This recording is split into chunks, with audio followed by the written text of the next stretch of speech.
Welcome to Witness the Wonder. I'm your host, Christina Smith. Today we're going to talk about when life throws us unexpected turns and how even when they might feel life altering, God will make something beautiful out of it. And that's exactly what happened with my guest today. Deena Trocino is joining me, and she knows that all too well.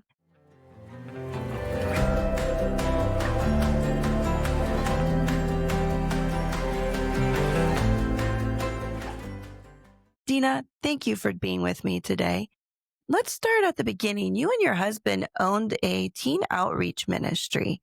Would you like to share a little bit about that? Thank you so much for having me, Chris. I really appreciate it. Yes, my husband and I were running a youth outreach. It kind of started as a small church youth group, and then it just really grew and grew. We were in a church, and then from circumstances outside of our control, we ended up moving from the church because we had to host it in our house. And we were just started off with 6 kids and kind of having pizza and a Bible study. And then it turned into a community outreach. Kids from the community were coming. And before you knew it, we had 100 kids that we were trying to fit into our house. And in the summertime was fine because we have a really big yard. So we would set up our yard with foosball tables and ping pong tables and all kinds of activities. We have a big in-ground pool. But wintertime was definitely more of a challenge. And we would put them out in the garage with space heaters, trying to figure out how to service them all. And they just still kept coming. And so God obviously wanted this to go. We decided that it was time to get a building. Multiple buildings later, in different rental spaces, we ended up getting a full youth center. So what started off as 6 kids in our house turned into a full-fledged youth center with after-school programs. We had a drama team. We opened up a music venue, so we had Christian bands come in from all over the United States to play. So we provided like a nightclub atmosphere for families and kids. Our biggest signature program, though, was our tribe night, and that was on Thursdays, and we would feed them. We would feed them a full family-style meal. My mom was the chief cook and bottle washer. She would come in and cook these big meals for these kids, and we would feed their belly and then feed their spirit and their soul with message. And it just became a family. Well, that was kind of what our life was. That's how we raised our kids. That was the life that we thought God was going to have for us for the rest of our life. And we loved it. It was a very big blessing in our life. Lots of challenges when you're working with at-risk teens, because the kids that we worked with ended up not being so much church kids. They ended up being kids that came in from the community that the churches wouldn't necessarily welcome, or they maybe not have would have felt welcome to go in. We had a lot of kids that were confused, a lot of kids that were, dealing with drugs and alcohol, or their parents were, in prison, or maybe they were dealing with mental health issues or cutters. We had a lot of kids that were struggling with even suicidal thoughts and all of that. Just turned into way more than just doing a Bible study. And God really impressed upon our hearts the need for these kids. So in that journey, I ended up working with a lot of special needs kids, whether they had Asperger's or bipolar, schizophrenia. We had kids from all different walks of life, different spectrums, different, issues that they were going through. So I had a lot of experience with that first. I didn't know that I was going to end up being a special needs mom myself, but I have a lot of experience. And we did that for about 20 years. The outreach was about 20 years. So, yeah, that was Wow. definitely a big part of our life. Wow, that sounds like a lot of work. It sounds like It this was was a it's definitely full-time a lot of job work. for you. If you've done any kind of ministry at all, especially youth ministry, it's a lot harder to get help especially when you're working with kids that are kind of behavior issues or just high risk. So the volunteers would come and go. There weren't very many that were there, that were solid, that were there all the time. We had our small core group. So that left a lot more work for us, my husband and I, but he had a full-time job. So he did a lot of the marketing of that and managed our website and did all of the networking, especially when we were doing the music venue. He would set up the bands and do all the communication. Well, that left me to do the teaching and all the counseling and all of the mentoring with the kids and all of everything else while I was raising my 4 kids that we had together. So we were working probably 60, even 80 hours a week sometimes. We pretty much lived there. That's where we raised our kids. So it was Oh, more than a wow. full-time job. Yeah, it sounds like it. But at some point, your life got a little fuller. Your Absolutely. own unexpected turn that happened in your life at some point. Is that correct? Would you like to That is share for what that sure. unexpected turn? Oh, that was a little surprise, I guess, for you. Yeah. So we were again right in the middle of like this really growing youth ministry. Again, I think we serviced over 1,000 kids, but at that time we probably had 200 to 200 kids coming every single week. And at that time, I was 42. That's how old I was. And I already had 4 kids. We were perfectly happy with our life the way it was, and God decided to bless us with another child. So I found out at 42 I was pregnant and we were gonna have another Wow. baby. So just What the a shock surprise. of having that come into our life, and I was like, "I don't understand. This doesn't make any sense. Like, I am busy. I didn't want another child." So there was some grieving that had to happen, some kind of wrestling with God on that, so it was very unexpected. Happy was your husband shocked too? Was he happy? How did he take the news? I mean, you're 42. I don't know how old he was in the process. He's 1 year I older would than ima me. Okay, so I'm sure he was a little shocked, as well. Your hands were very full. He's working a full-time job. You got a full-time ministry over here that you're running with hundreds of kids you're supporting. Mhm. Was he in shock as well? Well, there's an interesting story to that too. So prior to us finding out that we were going to have another baby, we have a very good friend, some good friends of ours. She was getting married, remarried again. She already had 4 kids of her own, but her new future husband did not have any children, and they were talking about having another baby. And I just had a casual conversation with my husband. I was just letting him know that they were thinking about having another baby. And honestly, his exact words were, "If we have another baby, I would shoot myself." That's what he said. And so we just Wow. laughed about it. We joked. I didn't think anything of it. And then it was a few weeks later, I found out that I was gonna have a baby. So I found out I was pregnant, and I couldn't tell him. I was so afraid to tell him. I thought he would divorce me. So I was just like, I don't know what I just hid it for a long time. I ended up telling a close friend of mine because I didn't know what to do. I was worried. I didn't know how to break it to him. So it was probably a good month or 2 before I said anything to him. And then I decided to tell him that, I wanted to talk to you about something. We went and had lunch at the park. We brought our youngest son, who was only 10 at the time, and we just went and, kind of had some sandwiches at the park.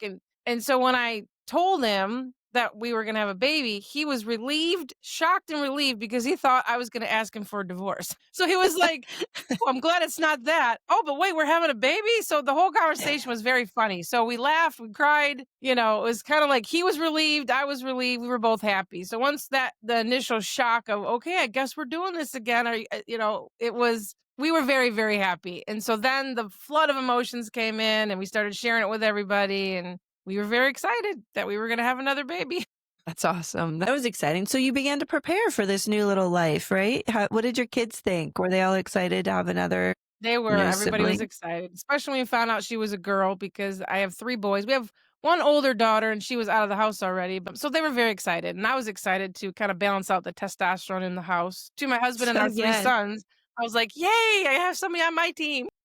Yes, I imagine you were. So you went through your pregnancy, everything was normal, you were excited, you're planning for this new bundle of joy to come in, and what happens? So the pregnancy was a pretty normal pregnancy. There wasn't really much that was um, unexpected or anything like that. I chose not to have any of the tests. I figured that, whatever God was going to do, he was going to do. And honestly, before that day even came, I was still trying to wrap my head around the fact that, okay, I'm obviously going to have a baby here. God has a plan in this. I knew God had a plan in this because again, we were in the busiest season of our life. I was not prepared to have another baby, but God obviously knew something that I didn't know. So we prayed, and I prayed for her every single day that God would use her to captivate the world, that he would use her to change the world, that people would find joy whenever she was around. I would just pray that over her every single day.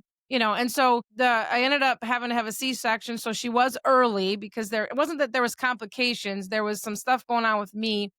And so we scheduled the C-section early. I ended up going into labor the day of the C-section. So she was ready to come whether we were doing a C-section or not. So again, it was just a regular planned C-section. We went in and did everything that you were normally supposed to do. But as soon as I gave birth, they kind of whisked her away, and there was this like hush in the room, and there wasn't this joy of, congratulations. It was like something we knew something was wrong. And I just want to know what was wrong. I was groggy. I didn't know what was going on. I don't even remember if they showed her to me. I think briefly, but all I just know is that they whisked her away and they were working on her on some table in the back, and then they just took her off and sent her to the NICU, and we were kind of left like, what's going on? We didn't know what was going on. And then, we were in recovery. There was a nurse that came into the recovery. Again, we were asking questions, what's going on? She said, "I really don't know. I can't tell you." I just knew that there was something, and I just felt like a sickening in my stomach. I think the nurse said something about she might have Down syndrome. Well, she said, "Well, she looks just like your husband. She has a really big neck."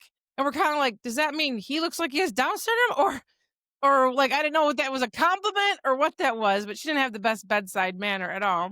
So anyway, we finally get into a room, and if you've had a child of your own, you know what it's like. You get into the room, your parents are there, there's balloons, there's flowers, it's an exciting time. It was not like that for us. It was quiet. There was tears. We didn't know what was going on. There was uncertainty. My parents, I remember thinking about my parents, like as a parent myself, they were sitting there grieving with me without even knowing what was going on, and they wanted to be happy, but they didn't know what to do. So it was probably I had her at 9:30 in the morning. It was probably 5 or 6 in the evening before anybody even gave us any kind of news. And so there was a Wow. doctor that was walking through the hallway. She wasn't our doctor, but we kind of flagged her down, and I asked her if she could find out what was going on. She said she would. She went and found out what was going on. She came back and she said, just from one mom to another, she said, "I'm a special needs mom." And she said, "I'm pretty sure that your child has Down syndrome, but they're going to have to do all the testing. So you can't take my word for that." It's kind of like she had to cover her own self for that, but she said, "I just wanted you to know because I would wanna know." And then that's when the tears came. That's when like, I didn't even know how to process it. We didn't know how to process it. My parents didn't know how to process it, and so at that point, my husband was able to go and see her, and then my parents, but they wouldn't let me go see her yet because I was still supposed to stay in bed. And then I finally just said, "I'm not waiting for anybody." I kinda grabbed my little IV pole and walked down to the intensive care, and I demanded to see her. And then when I sat there and I saw her, that's when I knew. I just knew, "Ooh, I'm gonna get emotional." I just knew that I had to be there to protect her. There was something inside of me. There was like a mama bear that rose up in me that I didn't have with my other kids. There was something about seeing her, and I just knew what my mission was. I knew that I had to protect her. I knew I had to be there for her. It didn't matter what was ahead of me. It didn't matter what we were going to face. It didn't matter how I felt. I just knew that God was preparing me for this, and my job was to accept this and just embrace her, and that's what I did. So all the fears that we had kind of went away right away as soon as I got to see her and hold her, and then it was just a journey that I had never expected, but Wow. I anyway, mean, I'm blown sorry for away the for tears. one. No, no, there's no need to apologize. It was a traumatic experience that you went through, for starters. I mean, just what I was going to say is it was kind of mind blowing how the hospital made you wait. What was it, like almost 8 hours before they told you anything? That's mind blowing in and of itself. That had to be torturous for you guys waiting and, not knowing. Honestly, they whisked her away. You didn't even know probably if she was alive or, dead. Right. Like you got We no didn't know the clue what was extent going of on. the problems. We just knew there was something, but we didn't know, like, is it life threatening? Like, what's happening? Is she breathing? They wouldn't tell us anything. Wow, So I that don't know had to why be it was like that. My terrifying. doctor had to leave right away, so she wasn't even there. There was just a lack of communication. It was just poor care on the hospital's part. One of those things that kind of got lost in the shuffle, but we're the victims of that.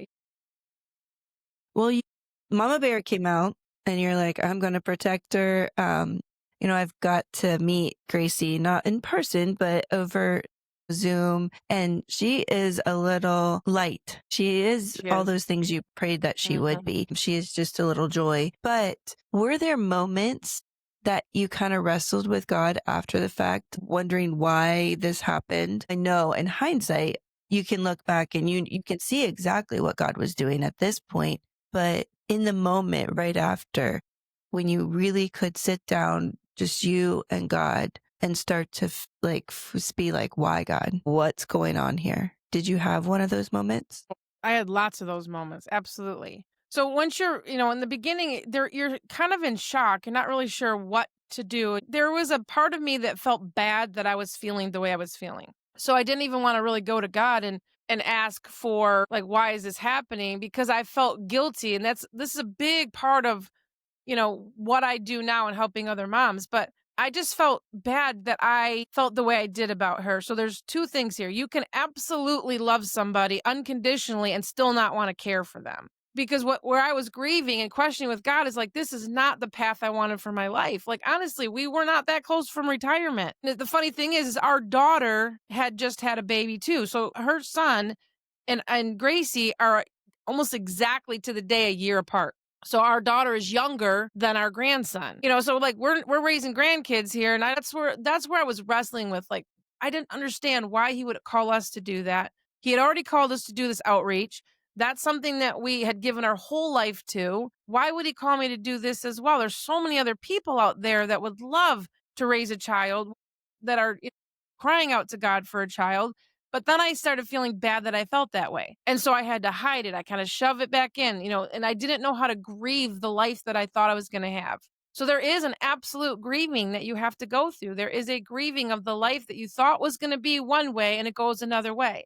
Now, back then, I could not have possibly known what God was going to do. So there was a lot of sorrow in that. There was a lot of like, poor me, I've got to do this. And the thing is that most moms feel that way, that are special needs moms, but very few have the freedom to talk about it.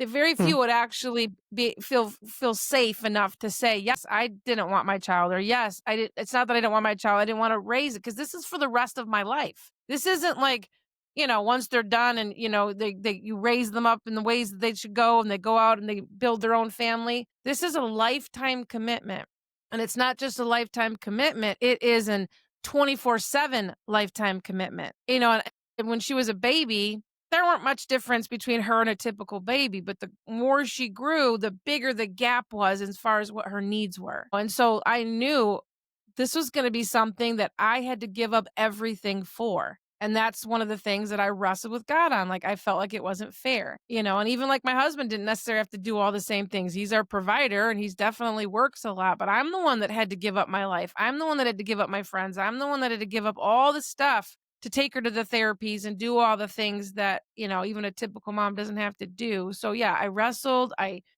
grieved, but God was so tender with me. He never made me feel bad or ashamed, and we worked through it. But yes, I certainly had my many years of feeling that way and not dealing with it. And it led me down into a deep, dark depression and even being suicidal because I couldn't express how I was really feeling. Did you know gold and silver have been trusted to protect wealth for generations? With Birch Gold, you can easily roll over your IRA or your 401k into a tax-sheltered account backed by physical gold and silver. It's simple, secure, and gives you peace of mind knowing your future is protected. To learn more and get started, visit ChristinaSmithOfficial.com. That's ChristinaSmithOfficial.com. So what happened in terms of your ministry at this point? The ministry was extremely time consuming, taking up pretty much all your time and all your free time on top of it, it sounds like. Now you have this child. How on earth did you balance the two? Well, at first, it was like I knew that if God brought her to us and he told us to do the outreach, then we're going to bring her with us. And I'm just going to, she's going to I'll have her on my hip and we'll do everything. And that's what I did. And when she was little, we just brought her everywhere we went. But when she was mobile, it was harder.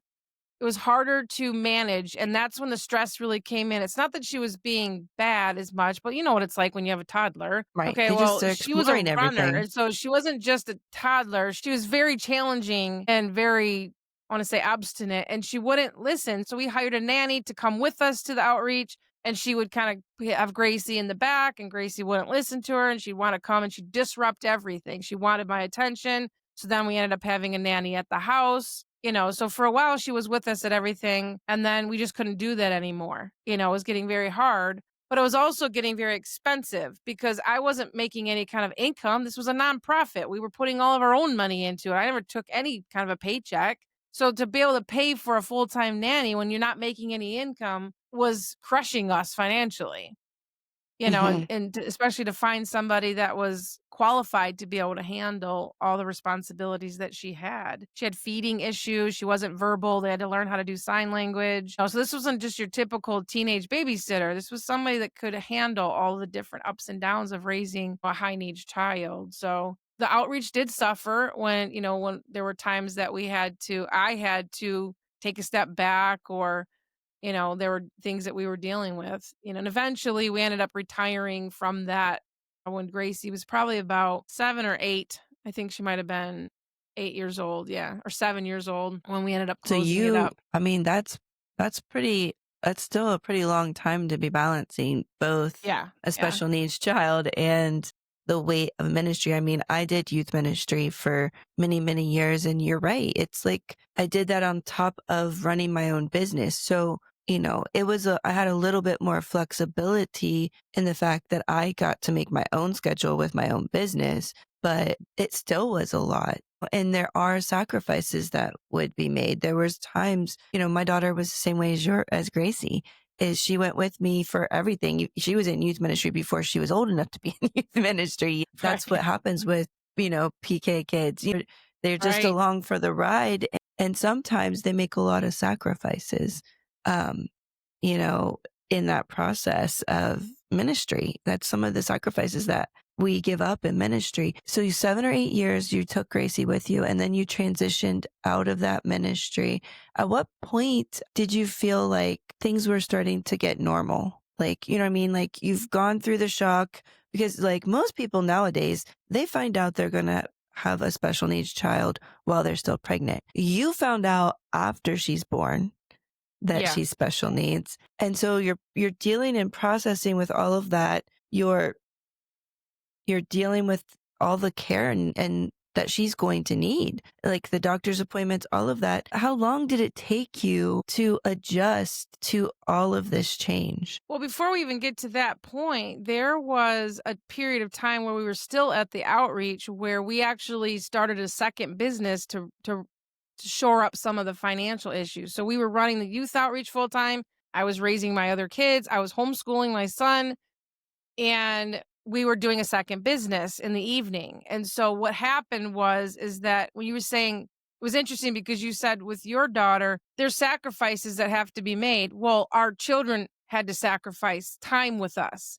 And so this is another thing that I speak and write about, from a parent's perspective, knowing what I know now, I would do things very differently. But I don't want to say disregarded my other children because I thought they were fine because I was dealing with at-risk teens that were very, very high needs. And then I had a special needs child. So my middle kids, kind of ended up raising themselves because I didn't think that they needed our attention. Knowing what I know now and all the struggles that they had, we ended up not doing the right thing by them. And I'm not saying we were bad parents. I'm just saying we were busy trying to do God's work, trying to do a business so we can, have enough money to be able to even put food on the table. And in the process, my youngest son, who was 10 when Gracie was born, he's the one that suffered the most. My other kids ended up moving out. My son went to the military because they're much older, and my youngest son was the one that actually suffered the most and that he had the most to sacrifice growing up because he was very young already when he had a special needs sister. So their siblings end up sacrificing. And so when you say normal, there wasn't normal for a long time because we had issues with our other kids that we were now starting to deal with. And I was going through this phase where I was like almost annoyed that I had to deal with these other issues because my plate was already full with Gracie. And so there was some relationship issues that ended up later having to be repaired. And I'm so grateful now that I have such good relationships with all my kids. But there was a period of time where when you're in the nitty-gritty of raising that child, you don't have a lot of time for anybody else. Again, knowing what I know now, I would do something different. I would make the time for that. But that's where we were at. I was gonna ask that question because there might be someone out there right now who is where you were, running a Mhm. business, running a ministry, having 3 other kids at home, plus now a special needs child. You're trying to juggle all of that. What would you say to someone that's out there right now trying to do that? You said you would do it different. What would you do different? Because they're in the throes of it. They need to know what you wish you would have known then. What would you tell them? Yeah. Well, the first thing I would tell them is that you're not alone doing this. I felt like I was alone. But if God called you to it, He will equip you for it. He will give you all the resources. But I didn't allow Him to even show me that because I was so self focused. And pride is a funny thing because a lot of times people think pride is like, you're better than somebody else. Pride can be like you play this victim role. I was this victim. It's not fair. I'm the one that has to do all this stuff. My husband gets to go off to work. He's got friends. He's got all this stuff. And I've got to stay home with the kids. And so I kind of wore this like heavy coat of despair. and almost became like a repellent to other people. I didn't know that at the time, but nobody wants to really be around or even how they contribute to somebody that's complaining or even if you're not verbally complaining, there's a frequency that we carry that is like this negativity. And so the first thing I would tell somebody is that this is something that personally for me, I don't think you could do without God.